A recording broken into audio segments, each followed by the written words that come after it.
Hi all, welcome to LS U channel. ಇದು ಗೌಡ್ಗೆರೆಯ ಪರಂಪರೆಯ 2ನೇ ವಿಡಿಯೋ ಆಗಿರುತ್ತೆ. ಆಲ್ರೆಡಿ ನನ್ನ ಚಾನಲಲ್ಲಿ ತುಂಬ ವಿಡಿಯೋಸ್ಗಳನ್ನ ಹಾಕಿದ್ದೀನಿ, ನೀವು ಹೋಗಿ ಚೆಕ್ ಮಾಡಿ. ಪಾರ್ಟ್ 2 ಅಲ್ಲಿ ಹೇಗಿದೆ ಮತ್ತು ಮ್ಯೂಸಿಯಂ ಒಳಗಡೆ ಏನೇನಿದೆ ಅನ್ನೋದನ್ನ ನಾನು ಈ ವಿಡಿಯೋದಲ್ಲಿ ತಿಳಿಸಿರೋದು. ಅರ್ಕೆಕಾಯಿನ ತಂದಾಗ ಇಲ್ಲಿ ನಿಮಗೆ ದೇವ್ರ ಹತ್ರ ಇಟ್ಬಿಟ್ಟು ಮತ್ತೆ ಕೊಡ್ತಾರೆ, ಅದನ್ನು ತೊಗೊಂಡೋಗಿ ಕಟ್ಟಬೇಕಾಗುತ್ತೆ. ಅದನ್ನು ಇಲ್ಲಿ ಕಂಟಿನ್ಯೂ ಮಾಡ್ಕೊಂಡಿದ್ದೀನಿ. ಅರ್ಕೆಕಾಯಿ ಒಂದೇ ವಿಶೇಷ ಅಲ್ಲ, ಅಲ್ಲಿನ ಮ್ಯೂಸಿಯಂ ಕೂಡ ವಿಶೇಷ ಅಂತ. ಇಲ್ಲಿನ ಟಿಕೆಟ್ ಬಂದು 50 ರುಪೀಸ್ ಆಗಿರುತ್ತೆ. ಮಕ್ಕಳಿಗೆ ಫ್ರೀ ಇರುತ್ತೆ. ಯಾವುದೇ ರೀತಿ ಹೊರಗಡೆ ಇರೋ ಪ್ಲಾಸ್ಟಿಕ್ ಐಟಮ್ಸ್ಗಳು ತಿಂಡಿಗಳನ್ನ ತೊಗೊಂಡು ಹೋಗಾಗಿರೋದಿಲ್ಲ. ಇಲ್ಲಿ ಪ್ರತಿಯೊಂದನ್ನು ಕೂಡ ಎಷ್ಟು ಚೆನ್ನಾಗಿ ಇದನ್ನು ಎಕ್ಸ್ಪ್ಲೋರ್ ಮಾಡಿದ್ದಾರೆ ಅಂತ ಹೇಳಿದ್ರೆ ನೋಡೋಕ್ಕಂತೂ 2 ಕಣ್ಣು ಕೂಡ ಸಾಲೋದಿಲ್ಲ, ಅಷ್ಟು ಚೆನ್ನಾಗಿದೆ. ತುಂಬ ಖುಷಿ ಆಗ್ತಾಯಿತ್ತು ನಮಗಂತೂ. ಈ ಕಡೆ ನೋಡೋದಾ, ಆ ಸೈಡಲ್ಲಿ ನೋಡೋದಾ, ಇಲ್ಲೇನು ಮಾಡಿದ್ದಾರೆ ಅದೆಲ್ಲ ನೋಡೋದಕ್ಕೂ ತುಂಬ ಕುತೂಹಲ ಇತ್ತು. ಮಕ್ಕಳಿಗೆ ಈ ಸಲ ಸಮ್ಮರ್ಗೆ ಎಲ್ಲಿ ಕರ್ಕೊಂಡು ಹೋಗೋದಪ್ಪ ರಜಕ್ಕೆ ಅಂತ ಹೇಳೋರು, ಒಂದಿನ ಆದರೂ ನೀವು ಇಲ್ಲಿಗೆ ವಿಸಿಟ್ ಮಾಡಲೇಬೇಕು. ತುಂಬ ಅದ್ಭುತವಾಗಿರುವಂತಹ ಮ್ಯೂಸಿಯಂ ಇದು. ನಮ್ಮ ಪರಂಪರೆನ ಎತ್ತಿ ಹಿಡಿಯುತ್ತೆ ಅಂತ ಹೇಳೋದ್ರಲ್ಲಿ ತಪ್ಪೇ ಇಲ್ಲ. ಏಕಂತಂದರೆ ಹಳ್ಳಿಗಳ ಲೈಫ್ ಸ್ಟೈಲ್ ಇವಾಗೆಲ್ಲ ತುಂಬ ಕಡೆ ನಮಗೆ ಸಿಗ್ತಾ ಇಲ್ಲ ನೋಡೋದಕ್ಕೆ. ನೋಡಿ ಎಷ್ಟು ಚೆನ್ನಾಗಿ ಬಿದಿರಿಂದ ಮಾಡ್ತಾ ಇದ್ದಾರೆ. ಅದೆಲ್ಲ ಮಕ್ಕಳಿಗೆ ತೋರಿಸ್ಬೇಕು, ಈ ರೀತಿಯಲ್ಲಿತ್ತು ನಮಗೆ. ಇವಾಗ ಅದನ್ನು ನಾವು ಡೈರೆಕ್ಟಾಗಿ ಕೂಡ ತೋರ್ಸೋಕ್ಕಾಗೋದಿಲ್ಲ, ಆದರೆ ಈ ರೀತಿಯಲ್ಲಿರೋದ್ರಲ್ಲಿ ನಾವು ಎಕ್ಸ್ಪ್ಲೇನ್ ಮಾಡಿ ಹೇಳಿದ್ರೆ ಮಕ್ಕಳು ತುಂಬ ಇಷ್ಟಪಟ್ಟು ನೋಡಿ ತಿಳ್ಕೊತಾರೆ. ಇಷ್ಟು ಚೆನ್ನಾಗಿರೋ ಅದ್ಭುತವಾಗಿರುವಂತಹ ನಮ್ಮ ಪರಂಪರೆಯನ್ನು ನೀವು ಮಿಸ್ ಮಾಡ್ಕೊಬೇಡಿ. ಎಷ್ಟು ಚೆನ್ನಾಗಿದೆ ಅಲ್ವಾ. ನಾನು ಫಸ್ಟ್ ವಿಡಿಯೋದಲ್ಲಿ ನಮ್ಮ ಭಾರತದ ಒಂದು ನದಿಗಳಾಗಿರ್ಬೋದು, ರಾಜರಾಗಿರ್ಬೋದು ಮತ್ತು ಸೈನಿಕರು, ಹೋರಾಟಗಾರರು, ಇವ್ರ ಬಗ್ಗೆ ತೋರಿಸಿದ್ದೀನಿ. ಈ ಸೆಕೆಂಡ್ ಪರಂಪರೆಯಲ್ಲಿ ನಮ್ಮ ಹಳ್ಳಿ ಲೈಫ್ ಸ್ಟೈಲು, ಡೈಲಿ ರೊಟೀನ್ ಏನಿತ್ತು ನೋಡಿ. ಇಲ್ಲಿ ದಿನಸಿ ಮಾರೋದು ಆಗಿರ್ಬೋದು, ಮತ್ತು ನೋಡಿ ಎಷ್ಟು ಚೆನ್ನಾಗಿದೆ ಅಂತ. ಅರಿಶಿನ ಕುಂಕುಮ ಟೆಂಪಲಲ್ಲಿ ಹೇಗೆ ಮಾರ್ತಾರೆ ಅದನ್ನು ಕೂಡ ಇಲ್ಲಿ ಅನಾವರಣ ಮಾಡಿದ್ದಾರೆ. ಎಷ್ಟು ಚೆನ್ನಾಗಿದೆ ಅಲ್ವಾ. ನಮಗಂತೂ ನೋಡ್ತಾ ಇದ್ರಂತೂ ತುಂಬಾ ಇಷ್ಟ ಆಗ್ತಾಯಿತ್ತು. ಅದು ಅಲ್ಲದೆ ಇಲ್ಲಿ ನೋಡಿ ಮನೆ ಥರನೇ ಮಾಡಿದ್ದಾರೆ. ಅದ್ರ ಮೇಲ್ಗಡೆ ಮಕ್ಕಳೆಲ್ಲ ಆಟ ಆಡೋದಾಗಿರ್ಬೋದು. ಹಾಗೆಯೇ ಮುಂದಿನ ಪೀಳಿಗೆಗೆ ಇದನ್ನೆಲ್ಲನೂ ಖಂಡಿತವಾಗ್ಲೂ ಮಿಸ್ ಮಾಡ್ಕೊತಾರೆ. ಅದಕ್ಕೋಸ್ಕರ ನೀವು ಇದನ್ನು ತೋರಿಸಿ ತುಂಬ ಮಕ್ಕಳು ಖುಷಿಪಟ್ಟು ಇದನ್ನೆಲ್ಲ ನೋಡ್ತಾರೆ. ನೋಡಿ ಹಳ್ಳಿ ಕಟ್ಟೆಯಲ್ಲಿ ಎಲ್ಲರೂ ಕೂಡ ಹೇಗೆ ಸಮಯ ಕಳೀತಾ ಇದ್ರು ಅಂತ. ಹಾಗೆ ಮಕ್ಕಳು ಕೂಡ ಹೊರಗಡೆ ಅಂತೂ ತುಂಬಾ ಗೇಮ್ಸ್ಗಳು ಆಡ್ತಾಯಿದ್ರು ನೋಡಿ. ಈ ಥರ ಆಟ ಆಡೋದಾಗಿರ್ಬೋದು ಎಲ್ಲನೂ ಕೂಡ. ಮತ್ತು ಇದನ್ನು ಹೇಗೆ ಮಾಡಿದ್ದಾರೆ ಅನ್ನೋದನ್ನು ಕೂಡ ನೀವು ಅಲ್ಲೇ ಹೋಗಿ ನೋಡಿ, ನಿಮಗೊಂದು ಐಡಿಯಾ ಸಿಗುತ್ತೆ. ತುಂಬ ಚೆನ್ನಾಗಿ ಮಾಡಿದ್ದಾರೆ. ಈ ರೀತಿ ಪ್ರತಿಯೊಂದನ್ನು ಕೂಡ ಇಲ್ಲಿ ಮಾಡಿದ್ದಾರೆ. ಮಕ್ಕಳು ಆಟ ಆಡೋದು ಯಾವ್ಯಾವ ರೀತಿಯಲ್ಲಿತ್ತು ಆವಾಗ ಆ ರೀತಿಯೂ ಕೂಡ ಅದನ್ನು ಇಲ್ಲಿ ತೋರಿಸಿದ್ದಾರೆ.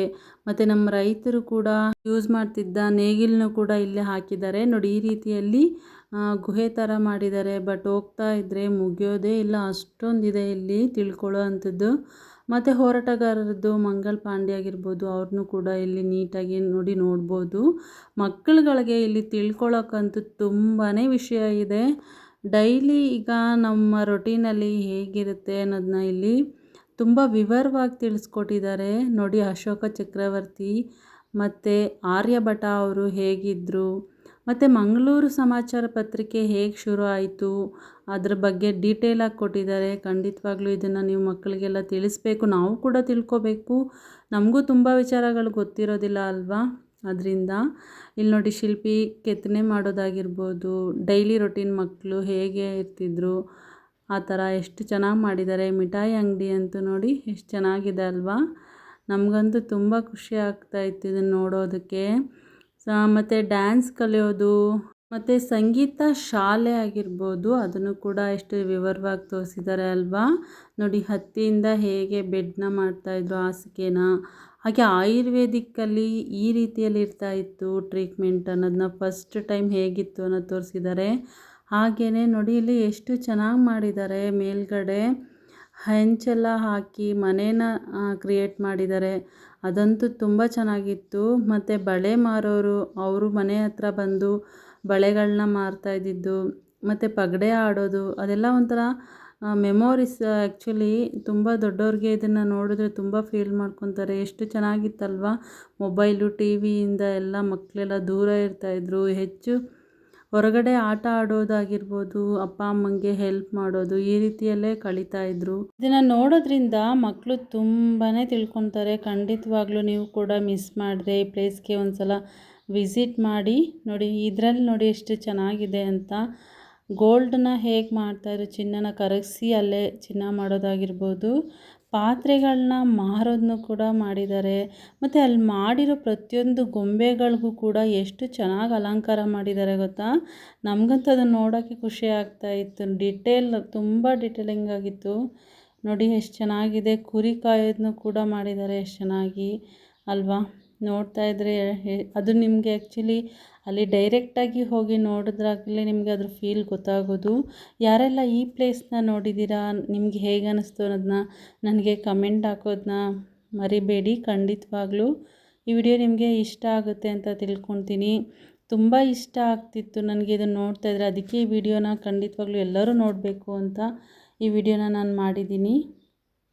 ಪರಂಪರೆ ಮೊದಲನೇ ವಿಡಿಯೋದಲ್ಲಿ ನೀವು ನೋಡಿರೋ ಥರ ಇಲ್ಲಿ ಸ್ವಲ್ಪ ಚೇಂಜ್ ಇರುತ್ತೆ.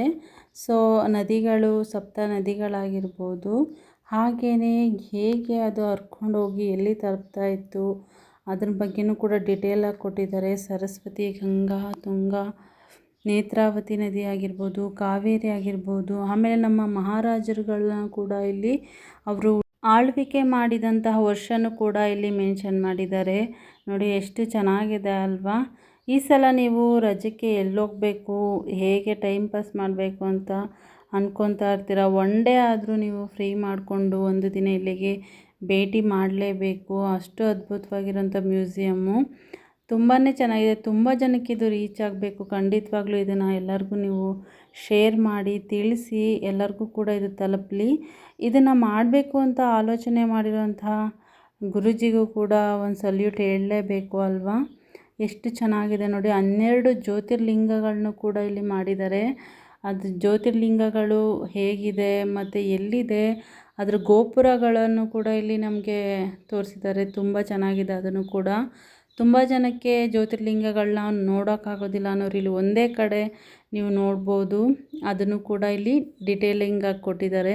ಹಾಗೆ ನೀವು ನೋಡೋದ್ರ ಜೊತೆಗೆ ಅದನ್ನು ಓದ್ಕೊಂಡು ಕೂಡ ಹೋಗಿ, ಅದು ನಿಮಗೆ ತುಂಬ ಒಳ್ಳೆ ಮಾಹಿತಿನೂ ಕೂಡ ಕೊಡುತ್ತೆ. ಖಂಡಿತವಾಗ್ಲೂ ಎರಡನೇ ಮಾತೇ ಇಲ್ಲ.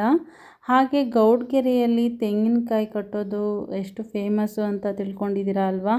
ಹಾಗೆಯೇ ಇದ್ರ ಮ್ಯೂಸಿಯಂ ಕೂಡ ತುಂಬಾ ಫೇಮಸ್ ಆಗುತ್ತೆ. ಖಂಡಿತವಾಗ್ಲೂ ಇಲ್ಲಿ ಅಷ್ಟು ಚೆನ್ನಾಗಿ, ಅಷ್ಟು ಡಿಟೇಲಾಗಿ ಮಾಡಿರೋದ್ರಿಂದ ಪ್ರತಿಯೊಬ್ಬರಿಗೂ ಕೂಡ ನೋಡೋದ್ರ ಜೊತೆಗೆ ಒಳ್ಳೆ ಇನ್ಫಾರ್ಮೇಷನ್, ಮಾಹಿತಿನೂ ಕೂಡ ತಿಳ್ಕೊಂಡಂಗೆ ಆಗುತ್ತೆ ಅಲ್ವಾ. ನೋಡಿ ಎಷ್ಟು ಚೆನ್ನಾಗಿ ಒಂದೇ ಕಡೆ ಇರ್ತಕ್ಕಂತಹ ಪ್ರತಿಯೊಂದು ನೋಡಿದ್ರಲ್ವಾ. ಯಾವುದೂ ಕೂಡ ಮಿಸ್ ಮಾಡಿಲ್ಲ ಇಲ್ಲಿ. ಎಷ್ಟು ಚೆನ್ನಾಗಿ ಒಳ್ಳೆ ಆಲೋಚನೆ ಇದೆ ಅಂತ ಅಲ್ವಾ. ತುಂಬ ಜನ ಬಂದು ಅಲ್ಲಿ ಹರಕೆ ಕಾಯಿ ಕಟ್ಬಿಟ್ಟು ಹಾಗೆ ಹೊಂಟೋಗ್ತೀರಾ.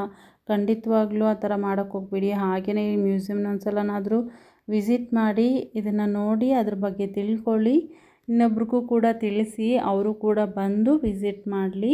ಎಷ್ಟು ದೇವ್ರದ್ದು ವಿಗ್ರಹ ಇದೆಯಲ್ಲ ಪಂಚಲೋಹದ್ದು, ಅದ್ರ ಹಿಂಭಾಗನೇ ಇದು ನಿಮಗೆ ಬರೋದು. ಪುಟ್ಟರಾಜ ಗವಾಯಿಗಳಾಗಿರ್ಬೋದು, ನೋಡಿ ಚಾಮುಂಡೇಶ್ವರಿನ ಎಷ್ಟು ಚೆನ್ನಾಗಿ ಮಾಡಿದ್ದಾರೆ ಅಲ್ವಾ. ಈ ವಿಡಿಯೋದಲ್ಲಿ ಇಷ್ಟನ್ನು ತೋರಿಸಿದ್ದೀನಿ. ಇದು ಪಾರ್ಟ್ 2 ಆಗಿರುತ್ತೆ. ಪಾರ್ಟ್ 1ಗೆ ಲಿಂಕ್ ಡಿಸ್ಕ್ರಿಪ್ಷನಲ್ಲಿ ಹಾಕಿರ್ತೀನಿ. ಪ್ಲೀಸ್ ಹೋಗಿ ಚೆಕ್ ಮಾಡಿ. ಹಾಗೆ ಲೈಕ್ ಕೊಡೋದನ್ನ ಮರಿಬೇಡಿ. ಕಮೆಂಟ್ ಹಾಕಿ ಈ ವಿಡಿಯೋ ನಿಮಗೆ ಹೇಗೆ ಅನ್ನಿಸ್ತು ಅಂತ. Thank you all.